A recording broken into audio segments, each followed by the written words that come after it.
Pinangunahan ni UBJP President at MILF Central Committee Chair Murad Ibrahim at UBJP Vice President Mohagher Iqbal ang isinagawang General Assembly ng United Bangsamoro Justice Party sa Parliamentary District 2 ng Cotabato City. Ang News Now sa report. Dagsang mahigit 2,000 mga taga-suporta ng UBJP sa isinagawang General Assembly ng partido sa Parliamentary District 2 ng Cotabato City araw ng Sabado, August 15. Pinangunahan ang nasabing aktibidad ni UBJP Cotabato City Parliamentary District 2 candidate Zarumin Kapteng Midtimbang. Dumalo sa nasabing aktibidad sina MILF Chairman Ahod Murad Ibrahim, UBJP Vice President Mohagher Iqbal, UBJP 11th nominee Shah Elijah Dumama Alba, Ministry of Social Services and Development Minister Attorney Raisa Jajuri, UBJP Settler Communities Representative Attorney Mary Ann Arnado at Yul Adelfo Olaya, UBJP Cotabato City District 3 Representative Professor Hashim Mantikayan at iba pang nominee at kandidato ng partido. Tampok rin sa aktibidad ang voters education kung saan tinalakay kung paano bumoto para sa darating na kauna-unahang BARM parliamentary elections na gaganapin sa September 14, 2026. Itong trial natin mahabang trial. Simula pa nung muna. Then later on, nakipaglaban tayo sa gobyerno. Nagkaroon tayo ng MNLA, Moro National Liberation Front. Then pagkatapos ng MNLA, meron tayong MILF, Moro Islamic Liberation Front. Then, ngayon, lahat ng yun is more sa jihad strike. Ibig sabihin, lumaban tayo sa gobyerno, kahit alam natin na hindi natin kaya ng gobyerno dahil mas malakas ang gobyerno, pero we tried our best na labanan natin ang gobyerno.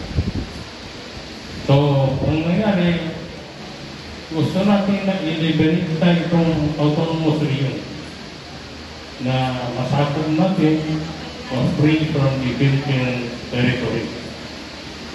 So, magkaroon tayo ng independent na Bangsamoro government. So, maraming nangyari. So, nakipaglaban tayo sa gobyerno. Then after that, ultimately, nag-decide tayo na in-invite tayo ng gobyerno na makipag-usap.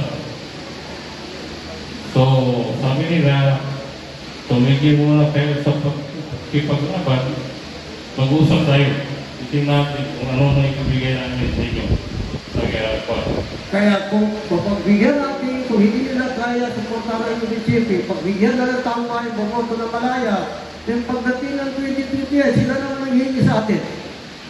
Di ba? Kasi ang tingin ko rito, I'm not speaking in behalf of the leadership of the MILF and that of the United Bangsamoro Justice Party. But ang situation natin ngayon, halimbawa, kung seryoso susuporta sa United Bangsamoro Justice Party, inshallah susuportahan natin. Pero pag kinalaban nila na United Bangsamoro Justice Party, mahirapan po kami kumbinsihin kayo na suporta natin itong kandidato, itong political party. Kaya, yun ang pakiusap ko sa kanila, tulungan nila yung UBJP, kung hindi kaya natin ang taong bayan na bumoto. Na siya kano si Comunidad, tigilan na peace and order. So peace and order na isusulong natin ang 24/7 mobile patrol sa lahat ng 13 barangay upang mapanatili ang kaligtasan at katahimikan ng bawat komunidad. Mga kapatid, bukod po sa ating plataforma di gobyerno, ang ating paninindigan, commitment sa jihad ay mananatiling buhay sa ating mga puso. Ang ating katapatan at loyalty ay mananatili sa ating partidong United Bangsamoro Justice Party. Anyabo ba ipartido noong Pumandalo? Dagang ka ba na partido noong Pumandalo? Kay UBJP mo. UBJP, dagang sa lakaw kay UBJP mo. Niya matutano sa UBJP. Yini lang ba UBJP? Yini lang ba yung Midtimbang?